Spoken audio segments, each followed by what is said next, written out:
Oh my God!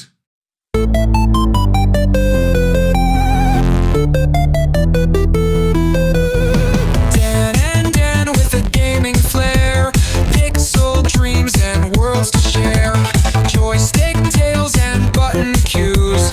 Welcome to Gaming Views. Hello and welcome to a very special episode of Gaming Views. Joining me as always is the best co-host I could ask for, Dan H. Hiya, Dan. Hey, mate. However, the two of us are joined by a broadcasting legend and one of the most refreshingly honest voices in entertainment. You might know him from the world of TV, having hosted the 11 o'clock show, Thumb Candy, Thumb Bandits and Rise, through to his many appearances on shows such as Come Dine With Me, Weakest Link and I'm a Celebrity, Get Me Out of Here. You might also know him from his prolific radio work on Absolute, LBC, BBC Three Counties Radio and Talk Radio, where, just by the way, he won 2 gold arias and quite literally saved someone's life. Or, like me, you might know him from his YouTube and Twitch shows or his podcast Random Access Memories. You might know him from his music career, like I do. Oh my God! Yeah, there you go.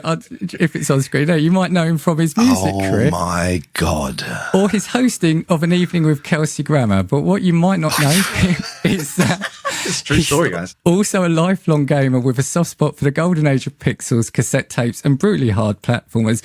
Joining us to talk gaming past, present and future, the one and only Iain Lee.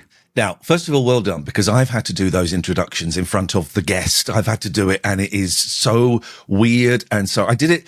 But most people are very gracious when you do the introduction, and it's embarrassing for me. But you know, that was well.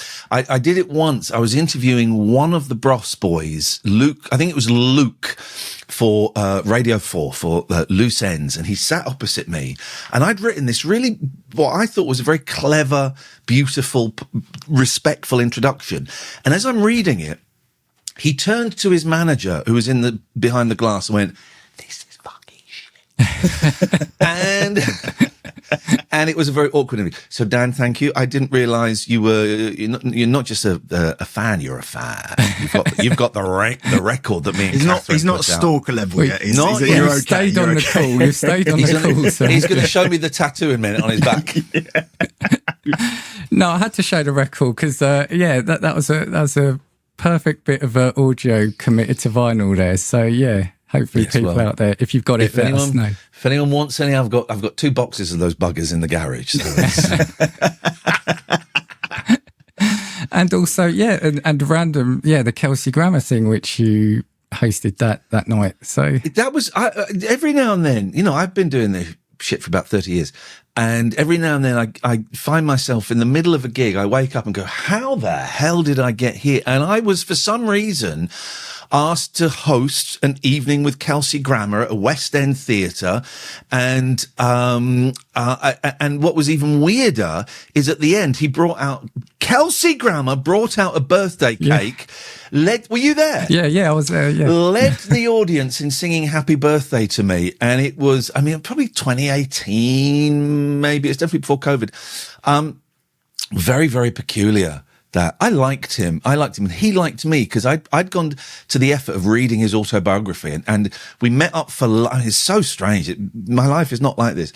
We met up with the producers and him for lunch, and I thought we were all going to have lunch together, but we sat down, and the producer said, Iain, Kelsey, we're going to leave you guys to it.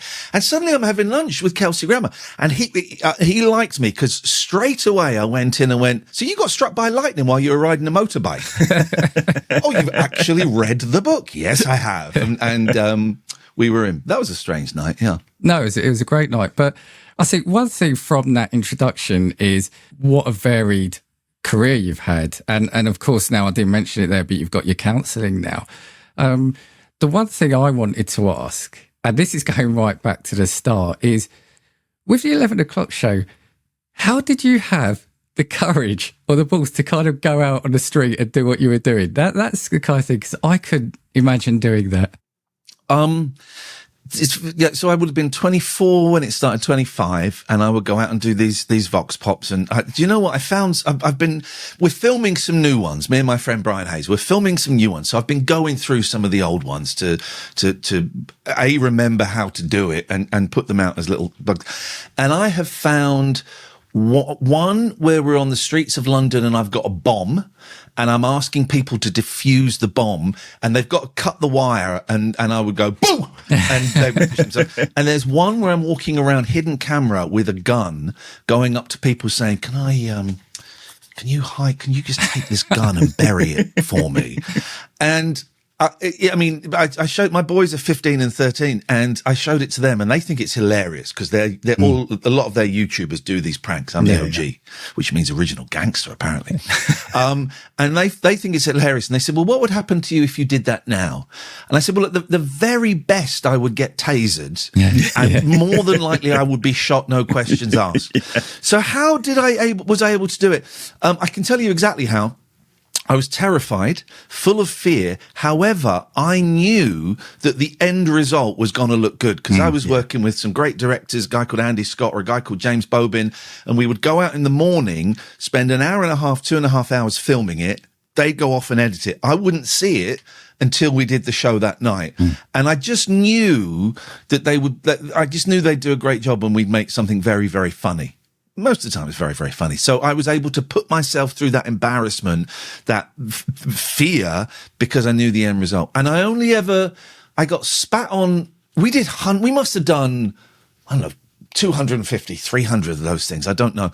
I only got spat on a couple of times. I only had someone swing for me twice, swing for me. And there were a few times we'd be there and some people would gather and the vibe would get very dark. Right. And me and the team would go, let's get in the cars, go somewhere else. So, but excuse me. Yes, I should warn you, Dan, other Dan, who's less familiar. I will talk forever. So if at any point you want to interrupt me, I'm assuming you've got an interruption bell there to ring. Not. I didn't bring one with me, but we can rig something up. I'm more familiar with your work from kind of the earlier stuff from the 11 o'clock show and things like that, which in my former years took me through many an evening in fits of laughter. So I just genuinely want to say thank you because not often you get to meet someone who's had that sort of impact and just be able to say, do you know what? Thanks. Because that was genuinely one of the funniest shows I think I used to watch on TV. And even better, it came on after Spaced. So I get to watch Spaced then straight into 11 o'clock. It did come on after Space, which meant I missed Spaced. It came on after Space and was before Queer as Folk, which I loved. It was like it felt like we were part of this exciting new movement. So thank you, Dan. I appreciate you saying that. I really do. And I find it so strange that this show I did 27 years ago, people remember. Brilliant. And I'm kind of tentatively trying to bring it back, not on TV, it's very, very unlikely, but as a live show.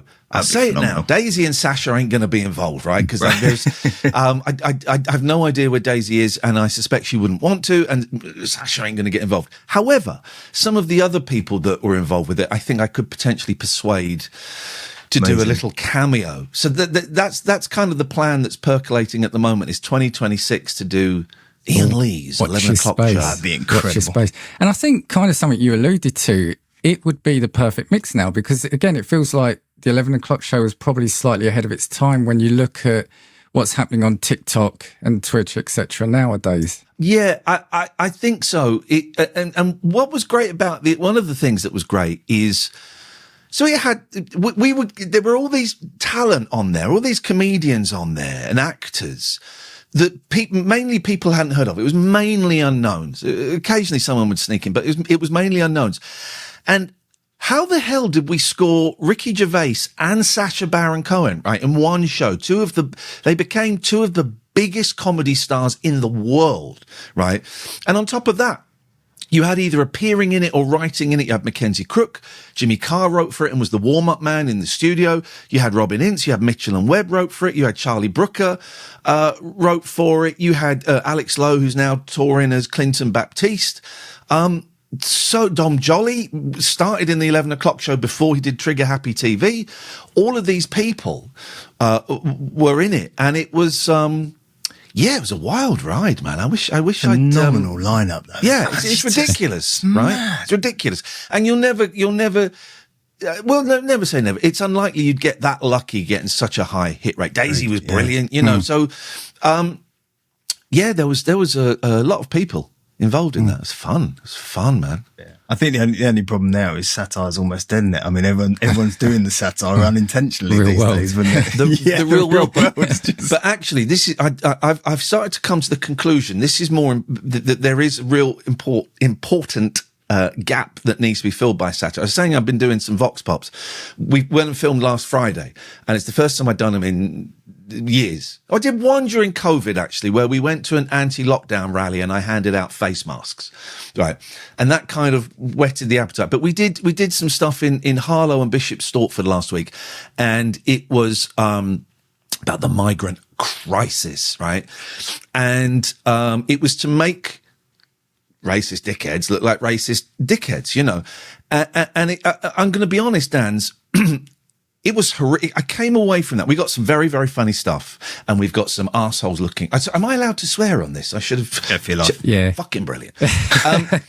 And we got some funny stuff out of it. But what I came away very disappointed with is that young people in their 20s, some young women and a man, were felt the need that they could be incredibly vocal about their hatred for other people. And I came away, and actually it's kind of upset me a bit. The time is right to go in and catch these people out, but also catch people out on the left who are being dickheads as well. Keir Starmer was hosting this thing for Donald Trump today, and he didn't interrupt it once. Didn't do any of that.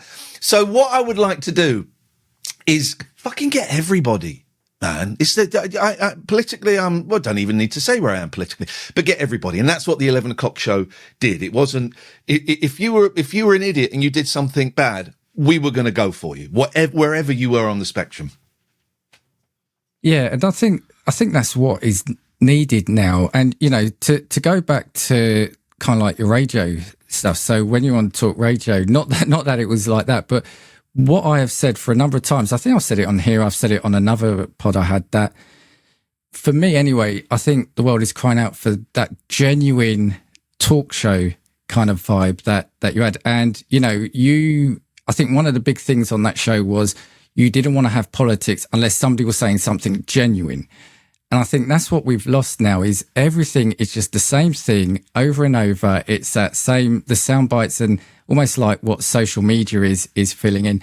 I think we've lost those genuine people and genuine stories from people. May I ask what you mean by genuine in this instance? What's your definition there? Because I think I know, but I just want to... I think just a place where people can call up and have a chat, where they don't feel they have to fit into, well, if I'm on the left, I've got to be saying this. If I'm on the right, I've got to be saying this. Just where people can chat and talk about their day or talk about something that's affected them that week. And I think that's what the late night alternative was, and what your Twitch and YouTube show was for it, you know. So yeah, again, there'll be people listening who have no idea who I am. So I did radio since 2004. And my preference was always late night, 10 till 1, perfect time. And I didn't do music radio. It was a phone in. And whereas you'd have other stations going, well, give us a call about Brexit. What do you think of the women's England? We'd go on and we'd play hide and seek with the listeners, where I'd hide and they'd have to guess where I was. I ended up in some biffa bins down the road. It's true. Or they would hide in their homes and we had to guess where they were. Or we built dens. We bought in blankets and duvets and built a den in the studio. Call us from your den. So we get lots of muffled calls like this. You know, we'd do all of that. And then we would have, straight after that, we'd have someone who's, a family member had just died that day. Never forget, we had this guy phone up. His wife had died. I don't want to bring the vibe down too much, but his wife had died that day. And he called us before he went home to tell his daughter, because he didn't want to tell his daughter. He needed that buffer of talking to us. And I don't say that to be morbid or to show off, but what that is the vibe I had spent 20 odd years creating on radio, and then was joined by the brilliant Catherine Boyle, who got it as well. We'd created this community, this space where people felt they could phone up and say anything. And that doesn't exist in radio anymore. There's nowhere for the lost and the lonely and the bewildered to phone up. And their viewpoint, there ain't a lot of money in it. That's why. Yeah. And I think that's really sad. It takes a special type of person to call a radio station midnight on a Wednesday morning. And those people, they're the ones that interest me, really. What's going on with you? What is happening in your life that you've picked up your phone to do this? And then we're going to play a really stupid word. Then we're going to declare war on another county. Yeah. That's the kind of nonsense we were doing. And do you think that's where your interest in that kind of counselling stuff? Because it's always fascinated me that, trying to understand and help human nature and have those, difficult conversations or listen to those difficult topics. Is that kind of where that passion's come from? I think so. I mean, I've had therapy for years and years and years. I was a deeply unhappy child and a deeply unhappy adult. Even when I got famous, it was like, oh, this will fix me. Oh, hang on, I feel worse. This hole in my soul was not fame shaped. So I've had counselling for years, and it's no secret, I'm a drug addict. I'm a recovering drug addict. So I have spent a lot of time talking to other people about how I feel, and it has helped me immensely. And through doing the radio and talking to people and establishing this connection with people. And famously, there's a call where the other Dan, so you're Dan H, your other Dan, alluded to, where we had a guy called Chris phone up, and he'd taken an overdose and he was dying. And that was the call that really made me think, oh, what could I have done if I had had some training? Then lockdown came, June 2020. I lost my job at Talk Radio, and for the first time in 25 years, the phone didn't ring. Whenever I'd lost a job before, the phone would ring and I would have to field calls, but it didn't ring. And I shit myself, and I thought, maybe now is the time to get out of this. So I went and trained as a counsellor. And as Dan said, Dan H, I was going to say the same thing. So it sort of through your career, the connection to people is obviously extremely important, or it feels like it is. So do you just feel like it is that natural evolution? I guess you kind of said it has been, hasn't it? From very, very much. So when you're training to be a counsellor, you have to do 100 hours placement. So you have to go and work for a charity or charities or organisations or hospice or whatever, then offer counselling. You got to do a minimum of 100 hours for free. And there was a job, wonderful charity near where I live in Aylesbury, and I applied for it, and they said, can you send us your CV? I've never had the last time I had a CV was 1994 when I went for a Christmas job at HMV. I've never had a CV. I've never had to apply for a job. I've gone for interviews and auditions. Thank God there are now websites like CV creation websites. But I'm sat there thinking, well, what do I put on it? I worked in B-Jams in 1988. That ain't going to do it. So my CV was 1998, the 11 o'clock show. 2017, I'm a celebrity, get me out of here. I'm thinking, this looks nuts. But then obviously you the application letter, why do you think your background will make you suited for this? And it was great because it actually allowed me to kind of hone in and go, oh, well, I've worked with everyone. I've worked with the people from extreme poverty, and I've worked with rock stars and everybody in between, and all of the egos and otherwise that might come with those people. And I've had to tiptoe around people. I've had aggressive people come at me. So that's how it helps me in part with the counselling. And now, purely by coincidence, but I love it, I've got clients who work or have worked in broadcasting, either TV or radio, and they come to me because, and I'm being deliberately vague, and I'm being deliberately vague, but I had a guy who was a TV presenter as a client, and he was bullied, and one of his counsellors went, well, why don't you go to HR? Well, there's no HR if you're fronting a TV program. There's no HR, and so I'm able to kind of empathise with that thing, and the fact that everybody who is a boss in TV and radio is a piece of shit. Not everybody, but a lot of people. So I'm working with that, and obviously I'm working with addiction and alcoholism and all those things. It is a real privilege to sit. I do some of it on Zoom. I do some of it in this room. And to have someone sit opposite you and tell you stuff they have never told anyone in their lives, and it's a privilege, and the second I get complacent about that, that's the time to knock it on the head. I'll be honest, I love it. I love it. It's amazing. I think it's a massively brave thing to do, like to kind of walk into counselling and try and just be that ear for someone, and because your job isn't to tell them what to do, right? It's to understand and hear and listen. That's the thing I learned Dan, is to shut the F up. Because Was that hard? well, yes. If you've ever heard my radio show, it's like, and so the key thing I learned, basically, I spent 2.5 years doing a counselling course, and what I learnt was shut up. Just shut up.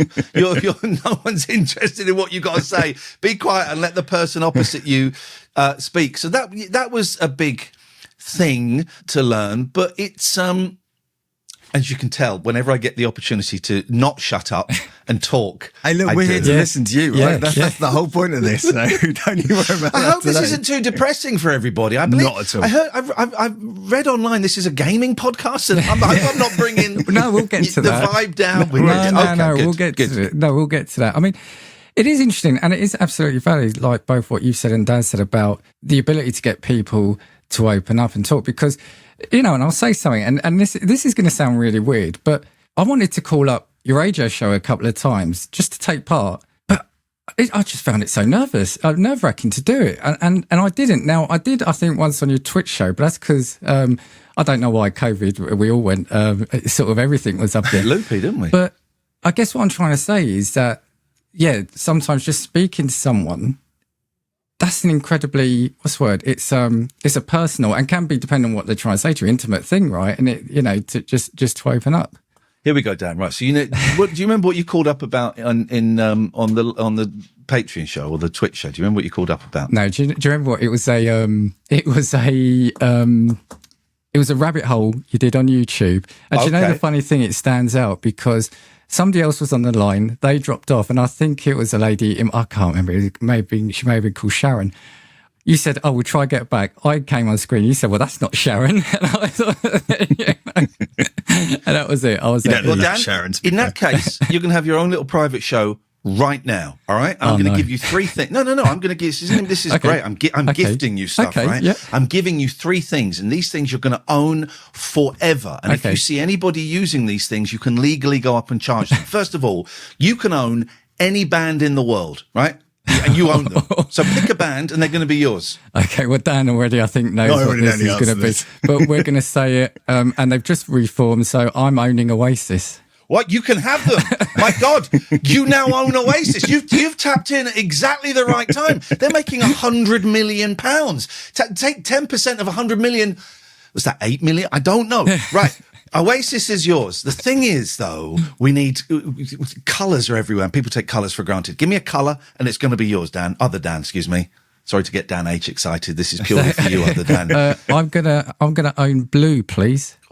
Well, do you know what? You got double bubble there because it means you also own Blue the band as well. You snuck it in. Did you want them? You got them. A lot of my TikTok feed is Blue singing very badly. Final thing, other Dan, to complete your collection. Pick an animal. It's yours. Giraffe. Giraffe, right. Anytime you see a giraffe in the wild, I've written it down, I've logged it, you're allowed to saddle it up and ride it. Anytime you see someone using the colour blue, you can go up to them and go, "Excuse me, that's my colour. Either remove it or pay me." And I give you the golden pass to get backstage at any Oasis show that you want. I'm just going to rock up to the Wembley gig now. Well, thank you. There I do. Yeah, you own them. There you go. That's you never called, but other Dan, you got 3 for the price off. So there you go. I love it. That's it. Life complete now. Done. Yeah.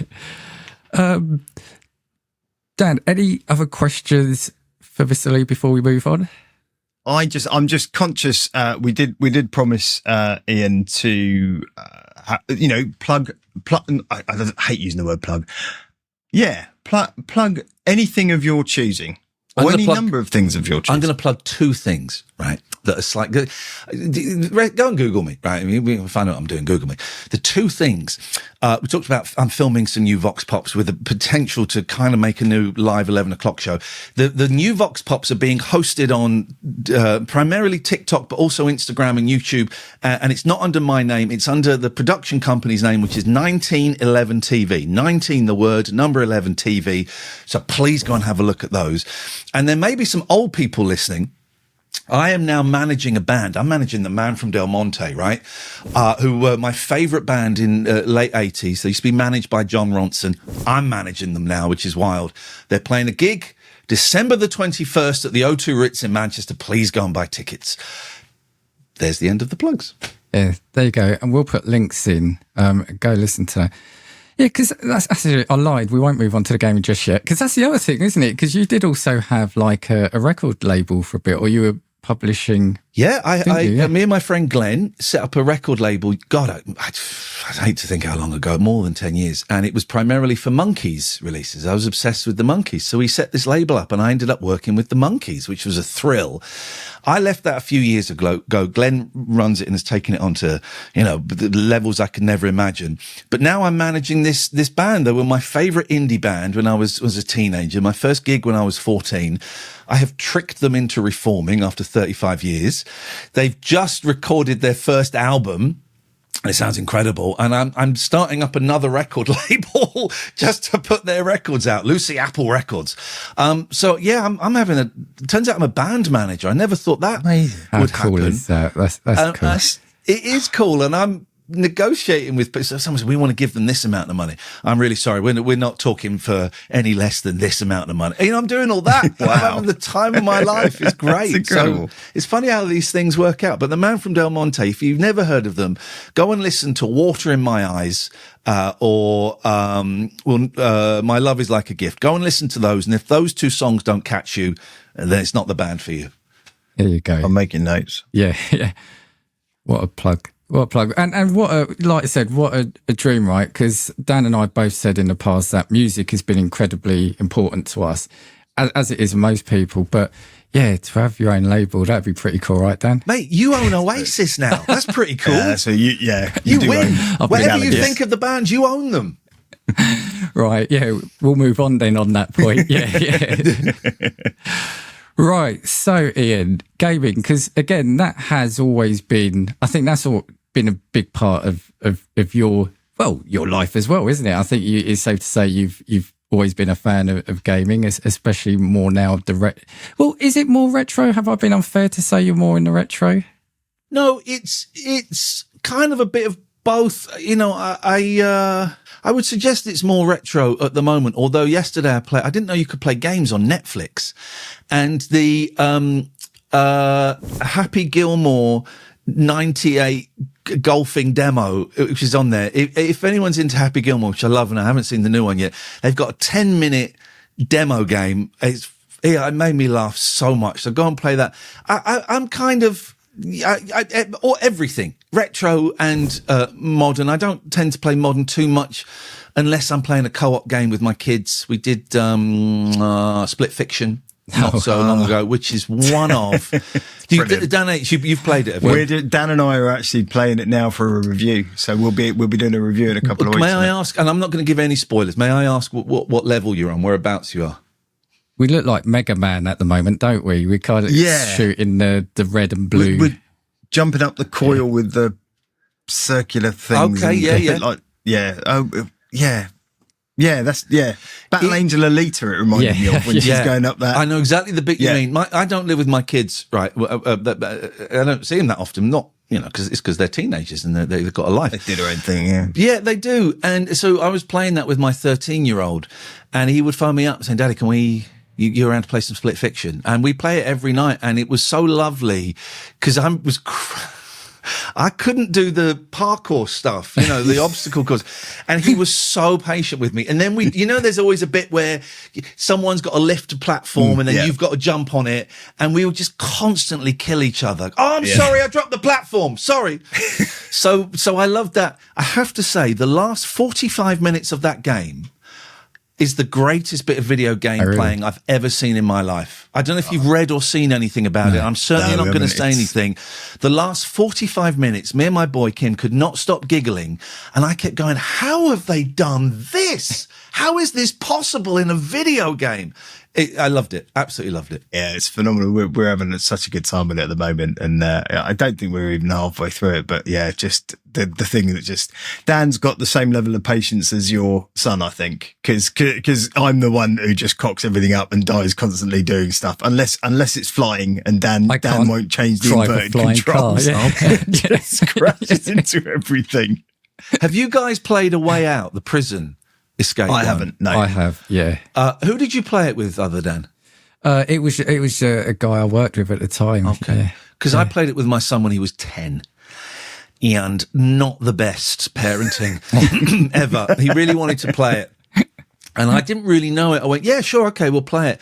Within 10 minutes, you've had 5 mother effers. And it got to that and it was like, all right, we're in. Please don't tell your mother. Make sure when you play this with me, you have headphones on so she doesn't walk past your room. But again, the language to one side, that is such a great game. And we've played that. I've never replayed a game. We've played that, I think, 3 times. And he's played it 2 or 3 more times with other people. And what a great game. I had a similar experience with my daughter playing It Takes Two. Because the same sort of thing. It's the same company, yeah. So frustrated. Yeah, same company. So she's doing something and they're just like, fucking hell, it can't be that hard. It really can't be that. And she's 10, bless her. Well, she was at the time. So yeah. I remember you playing A Way Out with Catherine. Ian, I think on the show. Oh my God, you really are proper. Yes, but her internet was shit. Yeah, I was going to say, and I think the patience thing that's where that was tested. I seem to remember. her internet. Dan, do you know that Catherine and I are dating now? Have you picked up on that the last couple of years? We started. I did only because it just seemed to be, what people were talking about on the social media for a little bit. But imagine that. Yeah. So we worked together for years and years and years, and my marriage fell apart, and a little while after her marriage fell apart, and we're working together, and we kind of went, well, I think I quite like you. And is this the worst decision we're ever going to make to go out on a date to Nando's? Of course not. Nando's is fab. So yeah, the last, 2-3 years, I don't know how long we've been seeing each other. But I would never play a video game with her because she is atrocious. She is atrocious. And certain people you don't want to play with to avoid the arguments. My wife being one of them. It's not going to happen. No, mate. But the thing about, we're talking about A Way Out. My wife, she is not techie, so she won't mind me saying that. She doesn't do anything technical. She doesn't play games. But I've said to Dan, I've said on here a number of times, I know if I'm playing a good game because she will stop what she's doing to watch it. So like my favourite series of games, Mass Effect, love that. And she knows more about the lore than I do because I tend to play through the game just enjoying the game, and she's picking up on all the conversations. And she was watching Dan and I play Split Fiction. Now, I thought, the fun from that has got to be from the situations we're getting ourselves into. But there's a bit right at the start where you turn into pigs.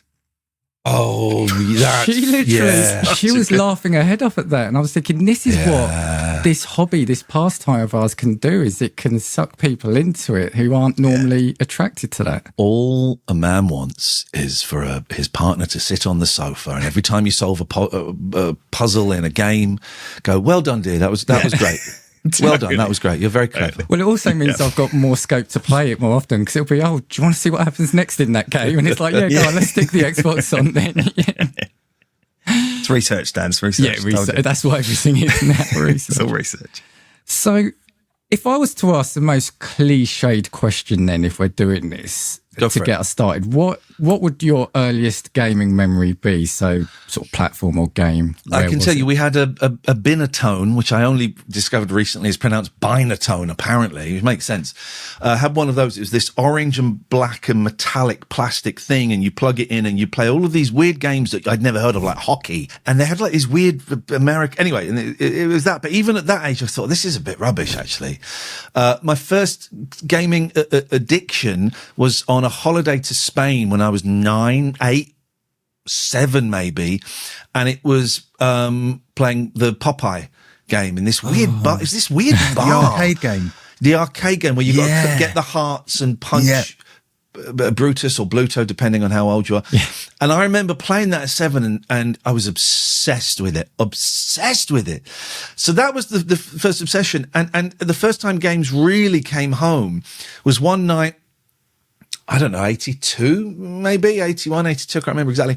And me and my sister were allowed to stay up late because Dad was bringing us something special home. And he brought home a Dragon 32. And I remember him plugging it in and this fuzzy green screen comes up and you could type words on it. Yeah. And I'm like, the fuck? this is what? This is what I want to do for the rest of my life is type words on a fuzzy green screen. And it was that was my first addiction. I was like sucked in to that, and it became all encompassing. So the Dragon 32, and it's not a great machine, and it's become a bit of a joke, and it wasn't great. But I have so much affection for that machine because of the look of it, the weight of it, the keyboard, the games, the very bizarre style of graphics that it had. So yeah, that's my real first early memory. Dad and I a couple of weeks ago did an episode on consoles that didn't or failed to be successful. What we've said is, you said yourself there, people look at it and laugh at it, but the way we see it is every failure in the gaming space has led potentially to something further down the line. Like I'm just Dad, listening you to mentioned, that episode. Oh, right. Well, spoilers potentially here then. But I mean, like Dad mentioned the Virtual Boy, right? The Nintendo. And now we've got kind of like VR headsets, etc. AR, Have you ever played on the Virtual Boy? Briefly at an expo, yeah. What did you make of it? Headache. I mean, it was interesting. I think it was interesting. The fact it was all red, is what detracted from it. But it's for what they tried to do. I played it at the Cave. Is it in Stroud or Strood? I can never remember. Yeah. And I thought it was great. Yeah, you wouldn't want to do more than 20 minutes on it. But I kind of put my head into it thinking, oh, this is going to be terrible. Oh, my God, this is actually brilliant. And the red is slightly migraine-inducing. But to me, it's the same as the Vectrex white, that bright vector white. Yeah. It was kind of similar to that. And I thought,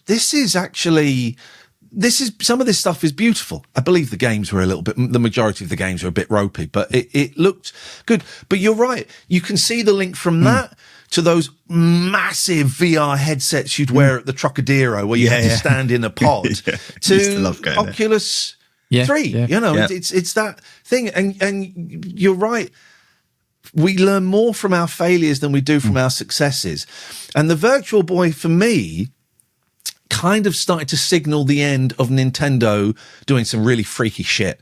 Yeah. They still did a few things after that. The Wii perhaps could be considered freaky stuff, but Nintendo, it's like, okay, we have new PlayStation. Yeah. Oh, Xbox. We've got X. What the fuck is that? And I was so disappointed when the Switch 2 came out. It was obvious they were going to do that, but I would have just loved it if it was like, some belt that you attached and then like a picture would appear in front of you and you controlled it with, I don't know, I worry that the days of Nintendo being absolutely bonkers has gone. We talked about them because obviously just like you've just said, right? They were the true innovators in the console space for a long period of time. Your Microsofts and your Sonys, they kind of were just battling against, still are just battling against other one-upmanship in terms of power. And Nintendo kind of, we said, sat there with their popcorn going, we ain't doing that. We're going to go and do something a bit crazy. Here, I'll have a stick you hold in your hand and bowl with, or, and they were a bit nuts about how they approached things. And that was the beauty of it. And I like you, I got a Switch 2 and we've spoken briefly about it, but I kind of said, look, it's great, but it's not an innovation. It's just an upgrade to what was before. And that's the disappointing part. It's just a prettier, slightly more powerful Switch. It's the first Nintendo console I've gone, I don't need it. Yeah. No, I don't need it. I'm all right, thanks. Yeah, I'm a magpie. That's my problem. I'm just like, oh, okay, I'll go and get that. Very much a day one, aren't you? Buyer's remorse. Yeah, yeah, I am, yeah. So from the Binatone then, how did that progress? So was it the classic, so in our age, and I think we're all of an age, similar age. Dan H looks like a baby, I'm going to be honest. I'm 50 next year. I'm older than I'm a granddad. I'm a granddad, Ian. What the fuck? Were you having kids at 12? What is going on there? No, my wonderful daughter is 27 and she's just had her grandson. How recently? October last year. Oh, so mate, congratulations. Yeah, thank you. What's that like though, Gramps? Beautiful. I feel fucking old now, I tell you. If I didn't before, I feel really old now. Oh, that's magic. I turn the big 50 next year, so I'm actually older than Dan. I know. I think it's salt and pepper makes him look slightly older. But I see. Yeah, I have the beard because my wife prefers me with the beard, but that's got to come off because I'm starting a new job soon, so that'll have to go at least for the first few months. So yeah, well, I lost total train. Yes, we're all of an age. And some of us more so than others, as Dan has said. But so I think we said, did you progress, like, was it the Spectrum, the Amstrad, Commodore 64? Did you have any of those, or did you skip and go straight to consoles? It was the Dragon.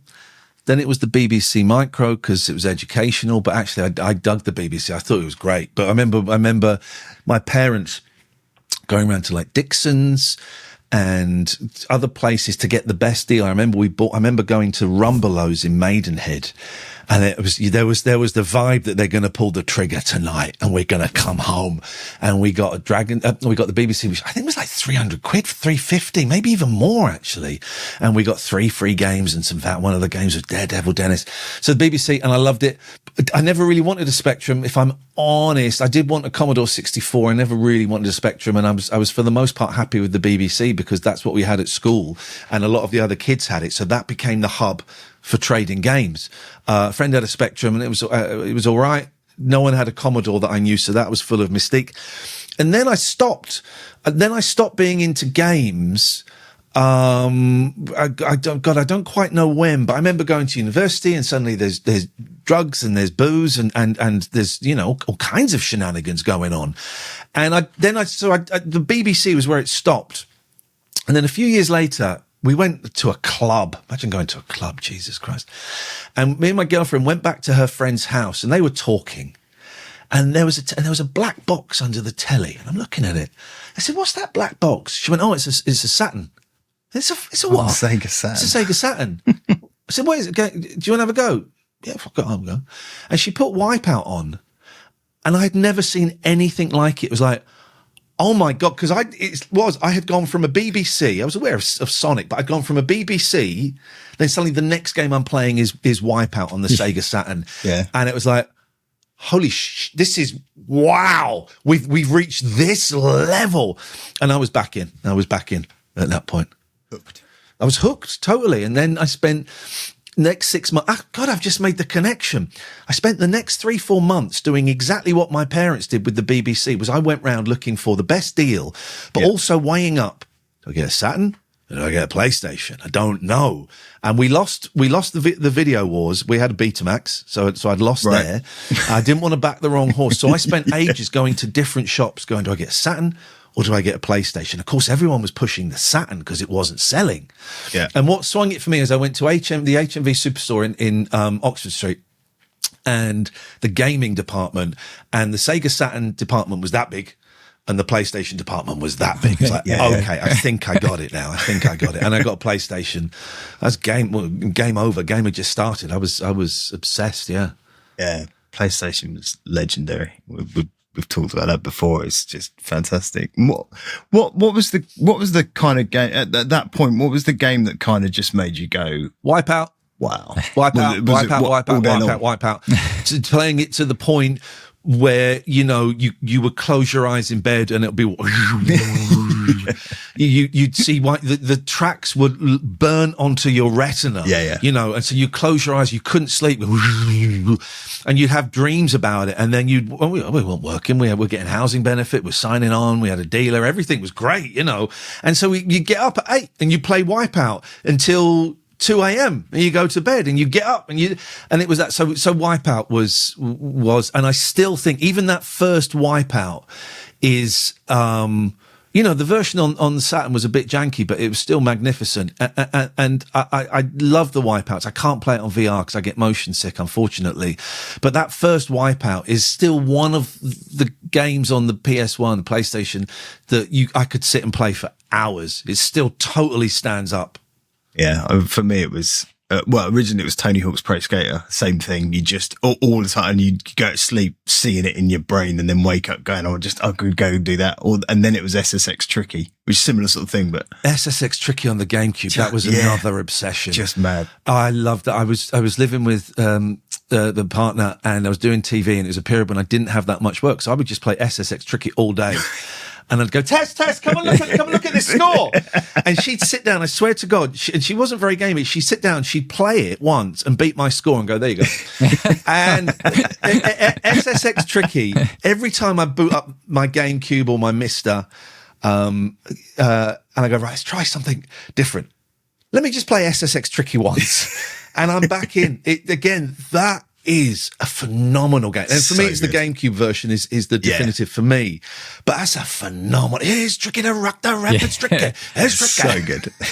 The thing for me about Wipeout on that one is because I think Wipeout was in the arcade as well, wasn't it? And it was the game that a lot of people played, even though they didn't like that kind of game, just because of what it did at the time. And Dan, in our episode that's coming out, I think tomorrow, you mentioned like the Star Wars, the vector graphic Star Wars game. And again, I used to play it at the arcade, didn't know what the hell was happening, but I did it because it was Star Wars. And also it just was the coolest looking cabinet there, wasn't it? And you know, we were saying, yeah, those kind of games. So like Wipeout pushing what was potentially possible in your home, on your home TV.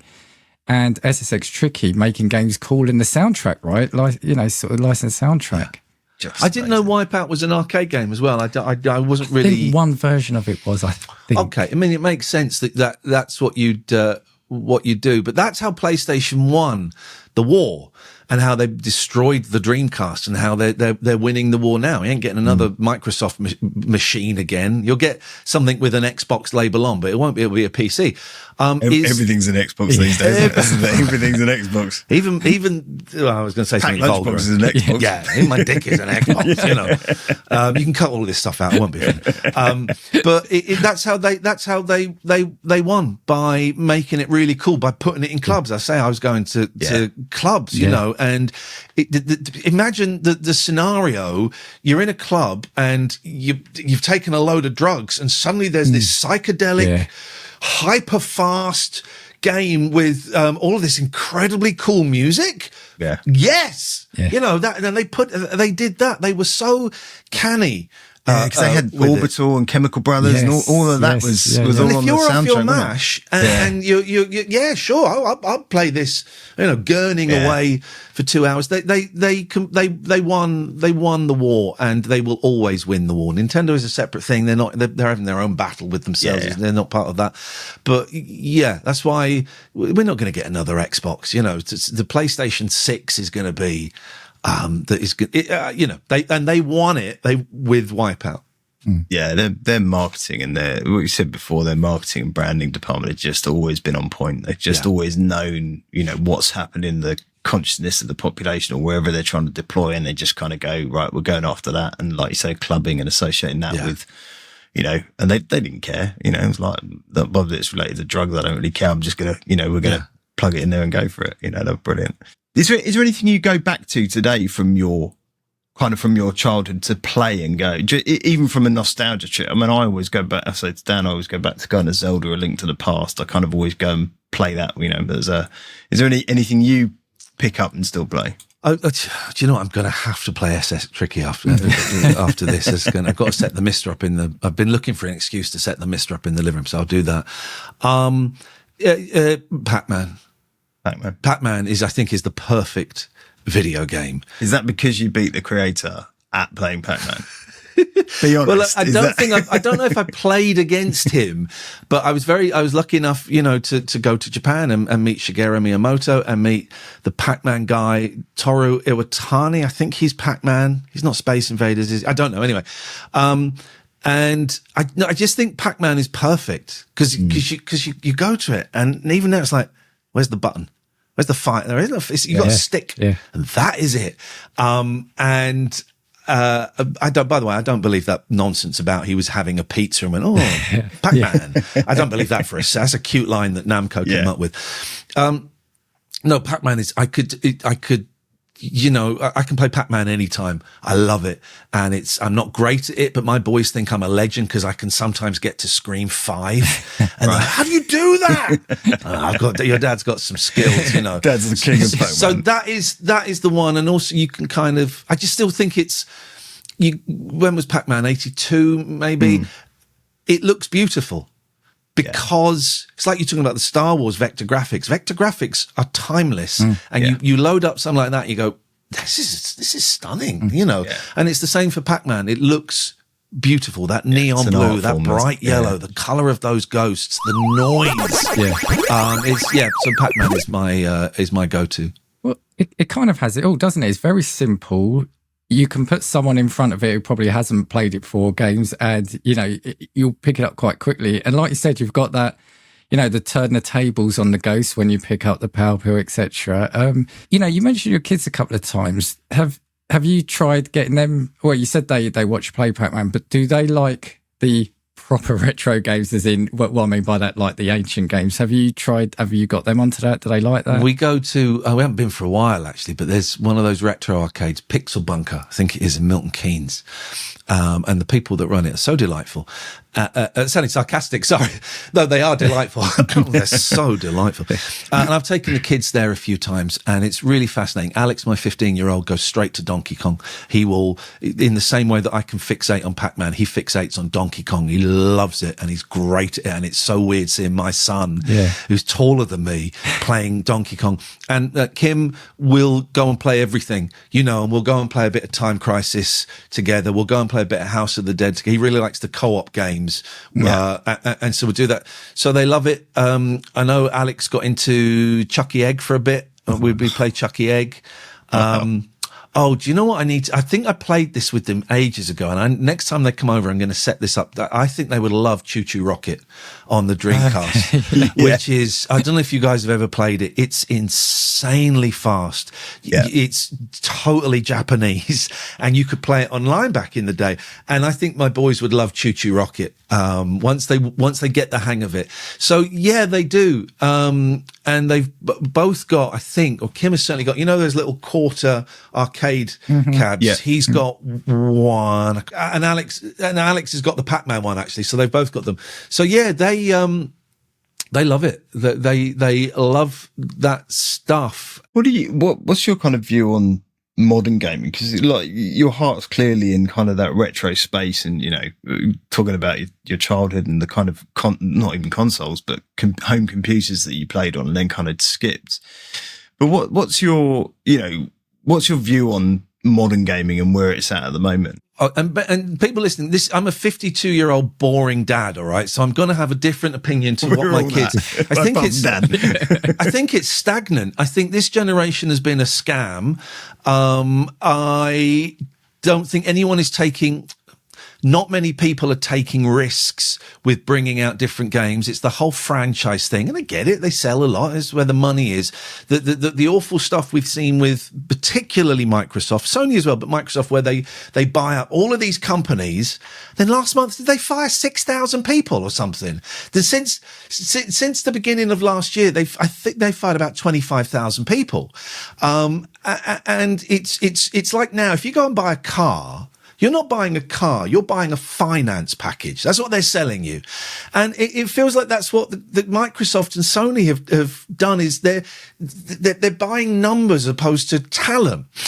So I think this generation is a scam. What do my kids play?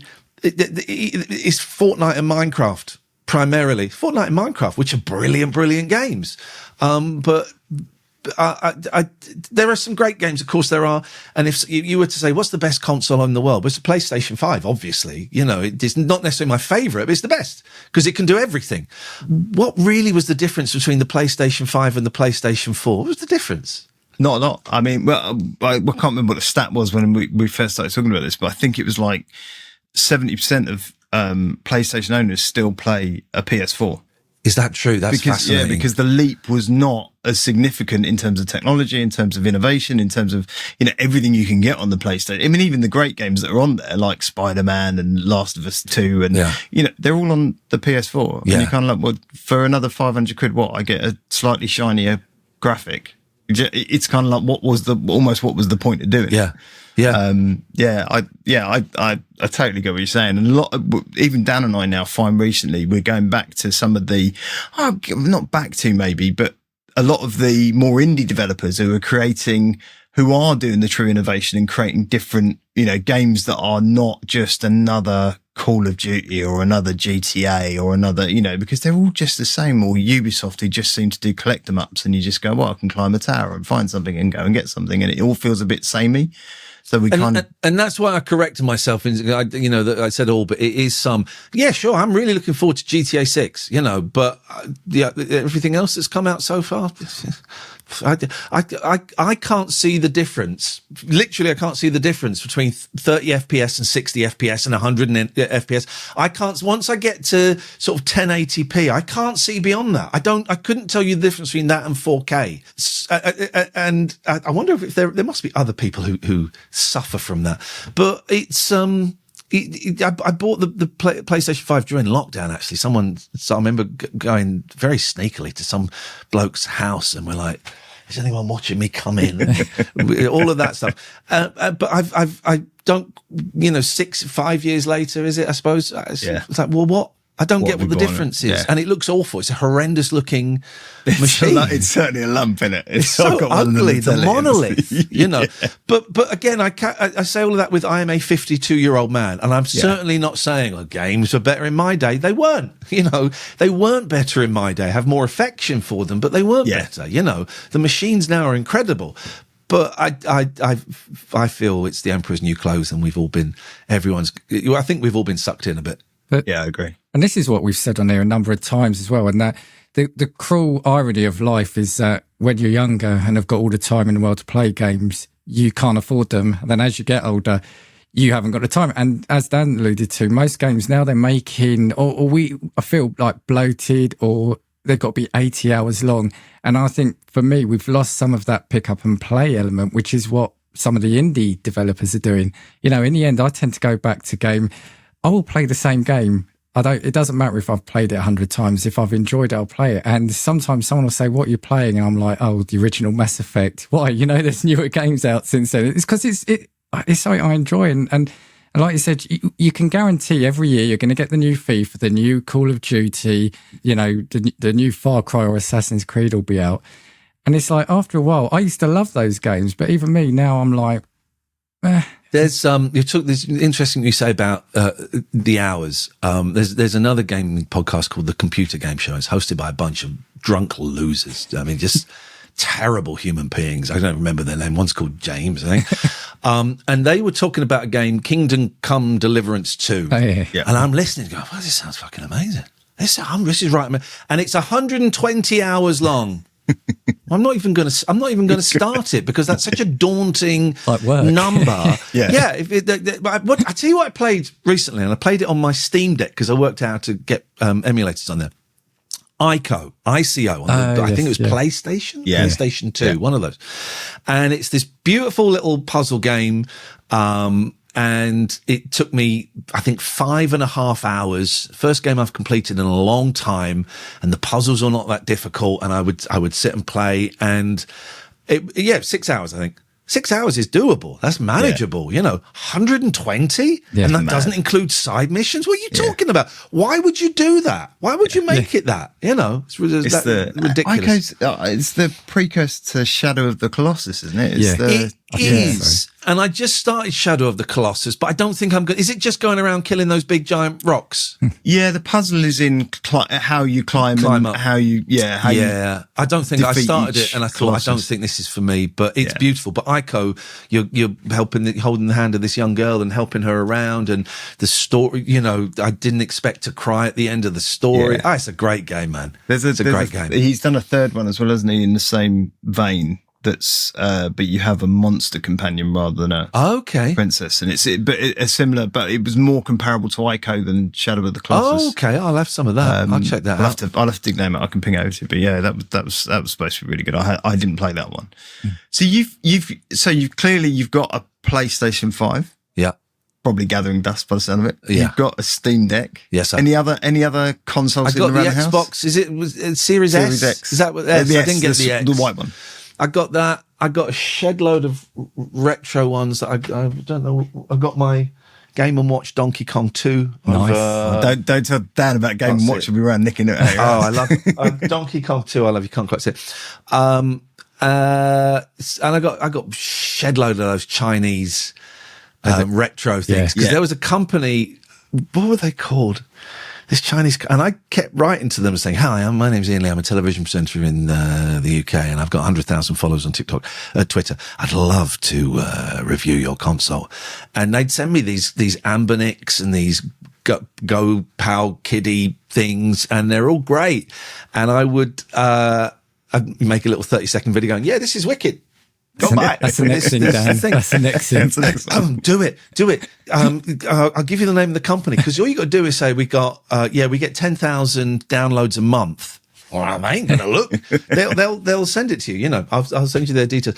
But now I hardly, of course, I don't use them. But I've got modded machines. I've got the modded Dreamcast and the GameCube, and again, I want to set that up, my modded Xbox 360 with 250 games on it. But then I boot it up and go, "Oh, it's too much. It's too much. It's too much." You see that list. Yeah. And the same with the Mister. It's like, I can't open it because, first of all, there's 100 consoles and computers I could choose from.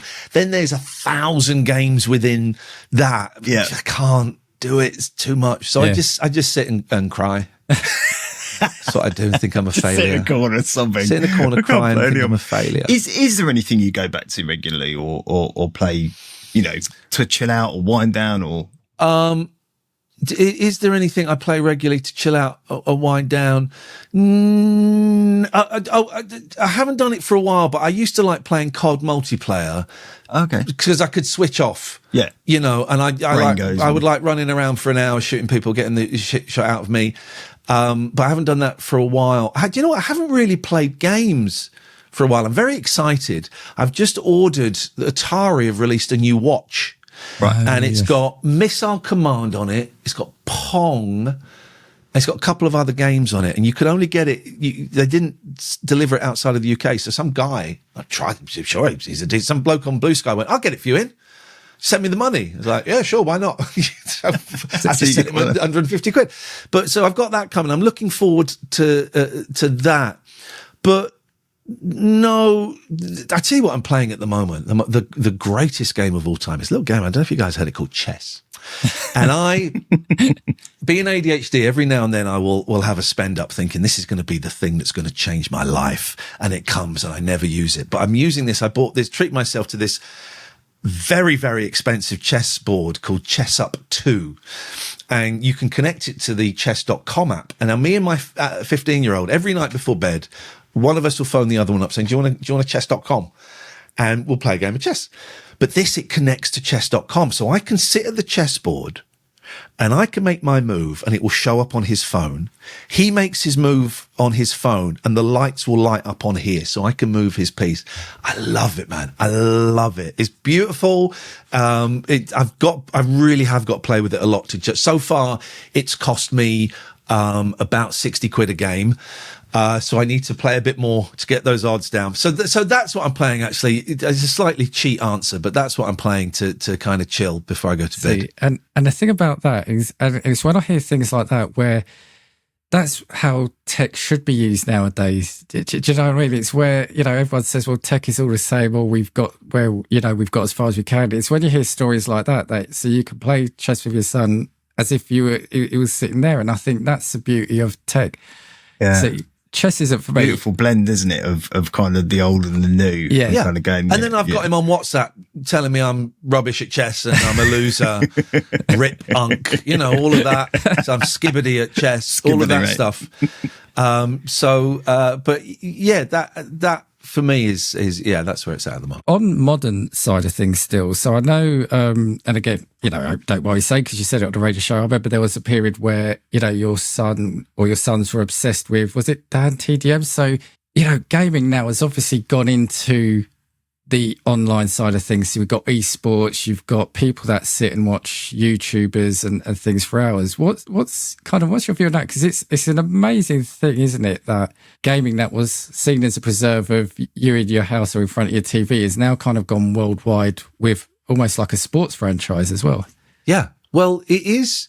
I think it's great. Dan TDM, the boys are not so much into Dan TDM now because I think he's skewed at a slightly younger audience and he does slightly less than he did. But he's brilliant. And my kids have been watching them since they were 6, 7. And he's one of those people I felt very safe putting them in, letting them watch while I was not necessarily in the room. It's like it's like finding Dan H, I don't know if you got kids other than, but when you find a really, really good babysitter that you trust. Netflix. So Dan, I was fortunate enough a few years ago, I still had a little bit of I'm a celebrity magic. Sometimes even now, if I shake my head, a little bit of the dust falls out and I might get a freebie. But we went to see Dan TDM at Wembley Arena, and this was a few years ago. I can't remember how old the boys were. And at the end of it, I said to the boys, I really need to go to the toilet. Now, here's something you don't know. Because I'm famous, in venues like this, we get given access to private toilets so that we don't, and they're like, oh, okay, so we're going to go and find one of these celebrity private toilets.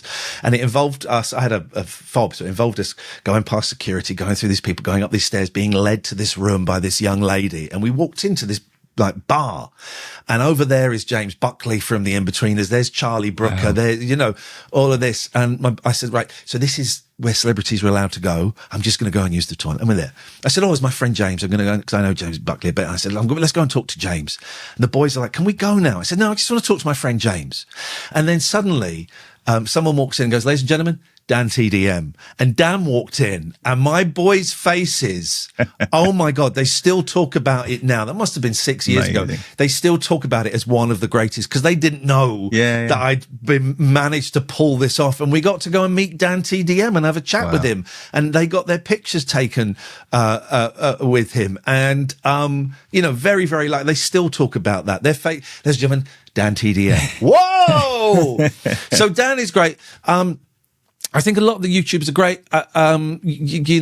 Not necessarily. They don't necessarily watch the gaming ones so much. There was a guy called Flamingo, who I thought was great, but shouted way too much. But he was brilliant.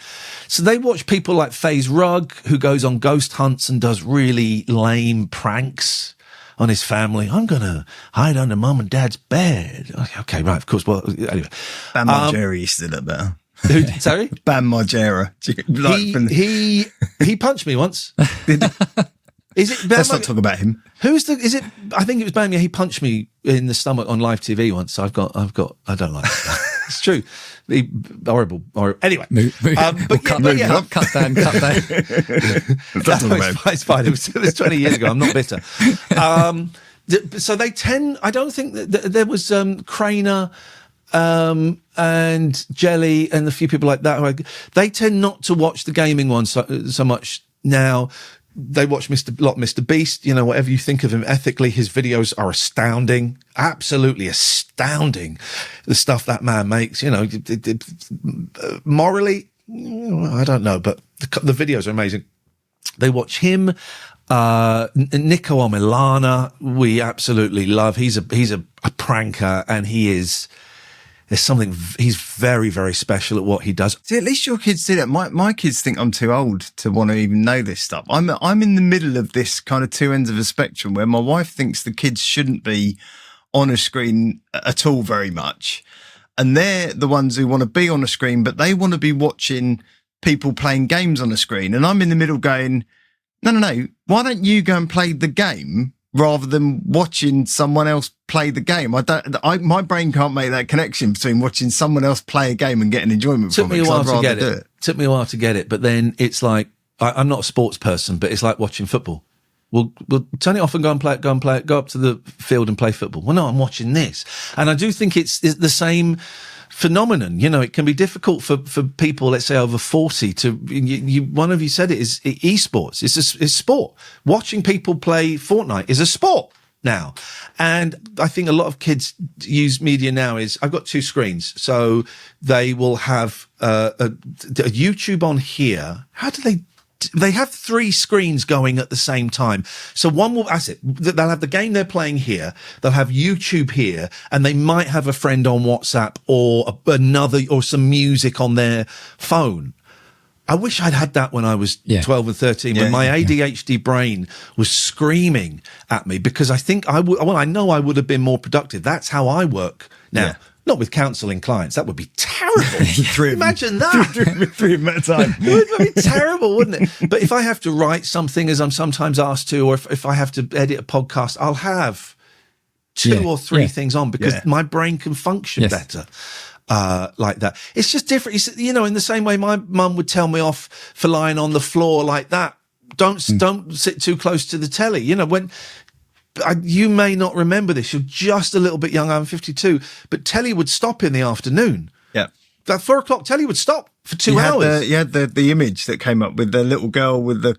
You had the girl with the clown. Rainbow. Yeah, with the clown. Yeah. And then it stopped at about 10 o'clock at night, and then it wouldn't start again until 9 o'clock in the morning. And before 9 o'clock, you'd have static. Yeah. Me and my sister would sit and watch the static. We really would, because we would see shapes in it. Yeah. Okay, now. So it's always been that way, you know, it's always been that way. Yes, monitor the screen time. During COVID, so 5 years ago, so 10 and 8, I let my boys play as much Fortnite as they wanted to because they were playing it with their mates. You know, they couldn't go anywhere. So can we play Fortnite? Go nuts. Do a little bit of schoolwork. And I kind of eased up a bit on the homeschooling. We did some, but I thought they got set way too much. Yeah, play Fortnite. Because then there's one here, there's one in the PlayStation, and you can hear them shouting and laughing with their friends when they weren't allowed to meet anybody. They got, right? So Totally. I think it saved their sanity. And that's the sort of thing. And there's kind of two things for me related to the TV world. So as you're saying, I think that's probably the beauty. I mean, I don't have kids, but I think that's probably the beauty that there is now, like Dan's got with his kids and you've got with yours, that we probably didn't have with our parents, is that, so my parents, again, weren't techie, but that's because it was a generational thing. You know, computers were coming in and there wasn't that thing to share with them. And I think it also wasn't as accepted. You know, I think we've made the joke, Dan, in one of our first episodes, that the joke was that gaming was for geeks and nerds in their bedroom, wasn't it? You know, now it's one of the biggest pastimes. So I think that's the beauty of probably where gaming is currently, that it's a much more shared and social thing, and we never had that. Well, the evolution has happened, and now it is the same as going to the movies. It's the same thing. You wouldn't say to a 50-year-old, well, you're going to go and see a film in a dark room with a load of, oh my God, grow up. And it's the same. It's the same thing. And you still get, it's funny, you still get people, if I post a clip on YouTube or whatever, well, why don't you grow up? Well, you fuck off. You know, this is it's the same as I say, putting on a record. It's the same as listening to a podcast, listening to some music, watching a movie. It's the same thing. But he hasn't done it for a while. But Alex would say, "Daddy, do you want to team up on Fortnite?" I can't play Fortnite to save my life. I said, "Okay, but you got to do all the building." And we play. And then I realised he was getting me to play so he could laugh. So he could laugh at me because Alex, you laughing at me, son? Yes, I am. I went, okay, as long as I know, we can carry on. You know, I'm now comfortable with that. I'm now very comfortable. I just get angry when I play online now. You can ask Dan, I'm a very mild-mannered person, but Call of Duty and FIFA brings out, and well, Split Fiction it turns out as well, doesn't it? You will notice that of the three of us, Dan is the least sweary. Dan is mild-mannered unless you put him on a video game. And then all sorts of language comes out. He's worse than me. The other thing about TV I was going to say is, so, you know, we mentioned right in the introduction, so you were part of a couple of video game shows. Maybe nowadays, because we've got Twitch and YouTube, it's less of a thing. But are you surprised, because I'm that there wasn't more gaming TV related shows in the past or even now? Because while we've got Twitch, etc., I would probably still be down for a game show that, you know, mind you, we've got podcasts now, but I guess I'm saying I'm surprised we didn't have more of it. It's never going to happen on telly again because people won't watch it. We might do because we're 50 odd, but people won't watch it because why would you? Because I can choose exactly what game I watch someone playing. I can choose exactly what personality. Do I want a young 20-something goth girl? Do I want, Limmy? Do I want, I can choose can be exactly specific about the type of person I watch and the game they play. So that ship has sailed. It ain't never happening on telly ever again. And the reason so I did Thumb Candy, which was a great documentary. That's phenomenal. Which I watched it recently a couple of weeks ago just to refresh, because I knew you were coming on, and it's just such a brilliant documentary. Thank you, man. Because it's got your irreverence alongside it, the very Iain Lee bit, but it's also really insightful. I got in trouble from some viewers because I very gently mocked the creator of Space Invaders. But it was Shigeru Miyamoto, actually. I beat him at one of the Super Mario, and I just said, I laughed. You should show some respect to Miyamoto-san. He was very, what they didn't realise, I'd spent an hour in the room with him. He's like a 12-year-old boy. Yeah. He doesn't speak English, or I think he understands it, but he won't speak it. And he just kept laughing the whole time. And he walked in, and there's me and the film crew, and he sees my mate with the camera, and there's a whiteboard, and he gets his pen, and he's looking, and he draws the cameraman as Mario doing that. And dear God, I wish I got him to do it on a bit of paper and kept it. So good. So I cannot remember what your question was. I guess it was, are we surprised we didn't see more TV-related things in the past? So I did that. I did some Bandits, which was the replacement for a show called Bits. And TV, I don't think, ever got it right. Games Master possibly, although that was a bit before my time and I never watched it. It never quite got it right. It was always a quirky late night. Yeah. We want to be a bit quirky. We're going to get girls with, we're going to knockers and lads and all of that stuff. And that grew thin very, very quickly. They didn't know how to do it.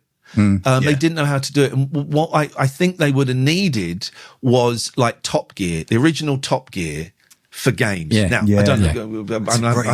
I've pitched that in meetings years ago, but that's kind of what you needed to give it maybe a little bit of a ladsy is not quite right, but they never, the TV companies, I remember them saying, we don't know how to do it. We can't work out what the formula is for it. Yeah.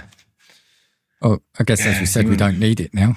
You don't need it now. No, YouTube's the content, isn't it? YouTube's the content. You can do a live stream from home. I mean, not us, but you can do a live stream from home and have 5,000, 15,000 people watching you play a game, sending you money directly to watch you play a game. You can be, talk about Mr. Beast. I know he's not gaming, but I watched a video of his that wasn't a particularly good one, about the guy having to stay on an aeroplane for 100 days. It wasn't one of his best.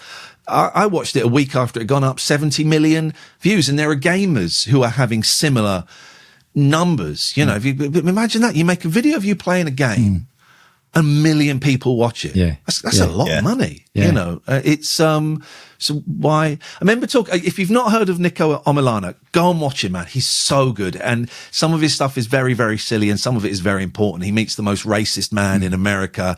He's a young man of color, and he goes to an EDL march. He's so brave. And I interviewed him, and I said, so what's the plan? You're hoping to get a TV show? And he didn't understand the question. And I didn't understand why he didn't understand the question. Yeah. And it was some time later, I realized, well, why would he want to go on telly? He won't get 60 million people watching. Yeah. He won't have control over what he does. And it'll be completely watered. Why would he do that? Yeah. So, I think TV is dead. My kids don't watch TV. My kids don't watch Netflix. They don't watch any of that stuff. It's on its way out. Yeah. And being in control of your own media and your own output is, and specifying exactly what and who you want to watch. And that's where we're at. It's something, again, I think you said on your show, who was it now? Oh, this is horrible. The names escape me, but said we would have, or everyone would have their own TV channel in the future. It was Chris Seavey, Frank Sidebottom. That's it. Yeah. Yes, thank you. And ultimately, that's what we've got, right? He was a visionary. He said it years and years ago when YouTube was a thing, but not. He said, and he was doing this thing on this small little local Manchester TV station, Channel M. And I loved Frank Sidebottom so much. I said to Chris, do you not feel this is a bit, down rent for you? And that's when he said, one day everybody is going to have their own TV station, TV channel. I remember thinking, what the and Chris was wonderful, but nuts. But now I can see he was a visionary because, yeah, everybody has got their own TV channel. You can do whatever you want. You can play video games. You can make documentaries. You can spew right-wing hate. You can live stream. You go into the fucking shops if you want. You can do whatever you want. And it's kind of amazing. It's kind of terrifying. Have you guys been hit by that age verification thing yet that's come in? If you're going to an adult site, not just porn, but if you're going to an adult site in the UK, you've got to verify your age. Yes. It is. Dan H going, no, I don't know. don't know what he's talking about. I know, I heard it was coming earlier in the year, but I've seen it happen. It is on porn. I believe it's on gambling, but it's also on some other sites that you might not think it would be on. And I think that's a terrible thing. And I think that is in some, I got loads of thoughts on it. I think that's a terrible thing. And I think that in some ways is going to kind of slightly change how young people use media. I'm going off on a tangent too many. I think where we're at now is absolutely great. I love it. I don't miss that thing of 15 million people watching the same program until that's not where we're at. We're at people watching fractured, different things, and it's great. Yeah, all in their own niche, isn't it? All in the I've only really just cottoned on to this, like, and I've a lot different with my kids and their, because they get up in the morning now. Like, oh, can I go on YouTube? They don't go, can I go and watch telly or can I go to the game? They want to go on YouTube. So I'm a lot because only over the last, I never really paid attention to YouTube, even up until the last, 3 months ago, unless it was like, how do you plaster a wall or fit a tap or something like, because it was great for that sort of thing. But doing this and, creating the content for this and getting involved in YouTube, everything started clicking and going, right, I get it now, because it is now the short form, long form content. That's where people go. That's where they get what they want, because they can get exactly what they want. And it's like, it's mad, but it's only just started clicking for me, and that made me feel even older than being a granddad, to be fair. What's great is, TV companies are shitting themselves. The BBC One and Button 3 and all of those, they're terrified because they, as always, particularly with the BBC, they've come at it too late. They do not understand it. They have no idea how it works, and their numbers are dropping down. ITV, no one's spending money on adverts, and their numbers are dropping down. And they're panicking because they don't know, they don't understand it. And, my kid's 15, 30 years time, I just don't see how TV can work. I don't see how TV can work as we know it now. It'll have to change, right? And it's great, and it's different. In the same way when TVs came out and radio lost. Is this the death of radio? Well, radio kind of recalibrated, but it's evolution. It's always the way, and it's quite exciting. My kids have got their own YouTube channels. I haven't put anything on there for a couple of years. But they had YouTube channels and they would make videos and stream themselves. And, I was monitoring it very carefully, but I would have loved when I was a kid, when I was their age, I was making radio shows on a tape recorder that no one heard. Yeah. My boys have been streaming games and had, to 50 people. One of them had, I think, about 5,000 views on a video and was buzzed. I think it's great. Do you know what the moment was for me? So Dan, you said for you it was recently, like doing this.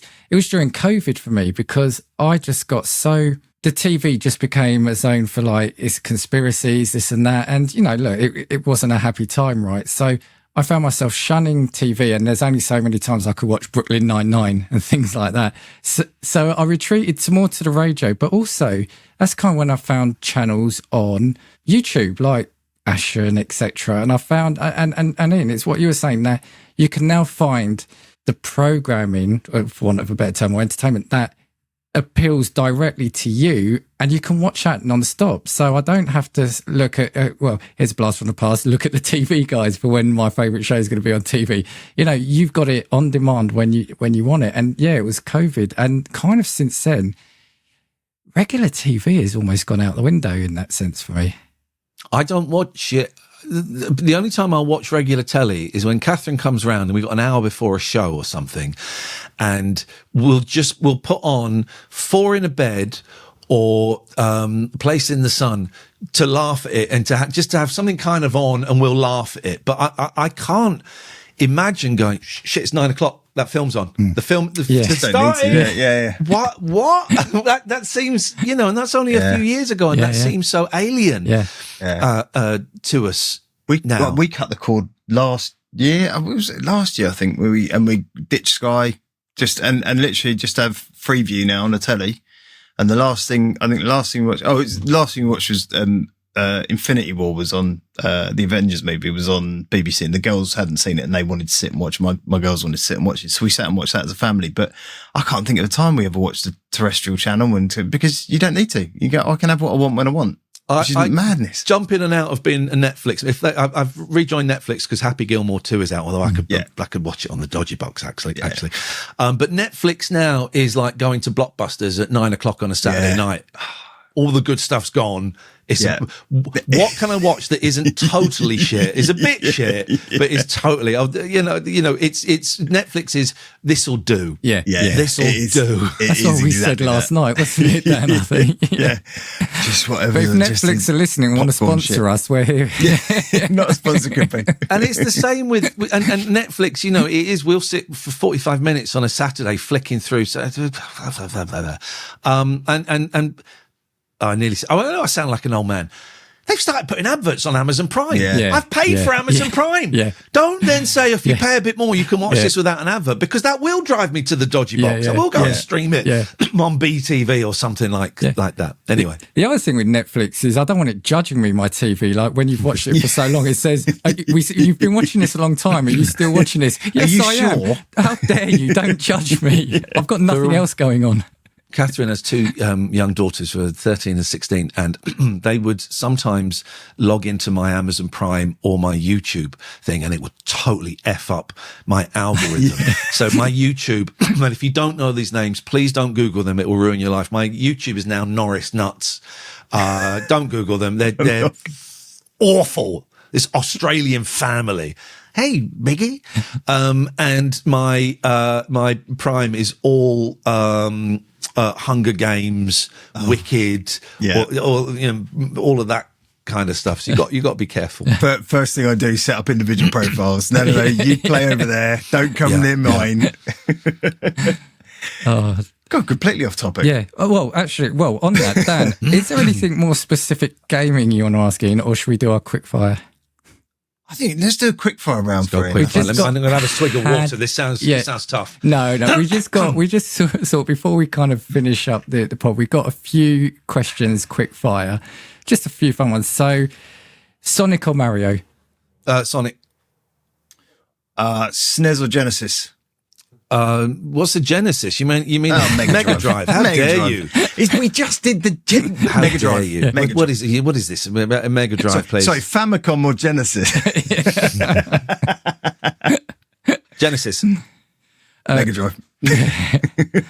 Is there a game you hate but everyone else loves? Oh my God, that is a great. Yeah, True. Is it True Colors? Is that it? What is it? Life is Strange. Dan loves those. The first one. I like the first one. The first one. You're wrong. Wow. Cut that bit, Dan. Can you cut that bit? Future Dan, can you cut that bit? Iain Lee agrees. Is there a game you never finished but always wanted to? Oh, I wish I'd reached elite status in Elite. Okay. Yeah, I wish I got further than that. Yeah. Now, such a good game. To the most controversial question: GIF or GIF? Oh, GIF. There we go. But in part because I like winding people up with it. GIF. No, and the guy that created it said it's called GIF. This is exactly what we said on here. We've been having. This is exactly what we said on here. So I think I can now say screw you, Joey, because Iain Lee agrees with me. It's like there's a synthesizer called the Moog synthesizer. It's MOOG, invented by a man called Robert Moog. People pronounce it as the Moog. The Moog. Yeah. So I spent ages finding an interview with Robert Moog where he says his own name, so I could play it to people. It's Moog. Not good enough for people. And it's GIF. Yes, it's GIF. Wasn't the Moog a character on Will-O the Wisp? Probably. On children's Now I'm TV thinking back of in the moves, which is slightly different. I don't know. day. I got those. I don't know. Oh, I'm sure the Moog was like a dog type character in Will o' the Wisp. Jesus, my nostalgia brain's This This kicking is in. a I very apologise. slow, quick fire. Yeah. Sorry. No, I think that's it. Was there another one, Dan? Sorry. Online or offline? There you go. You can have a final one. Online. Okay. Because I love 15-year-old American kids using foul racial language against me.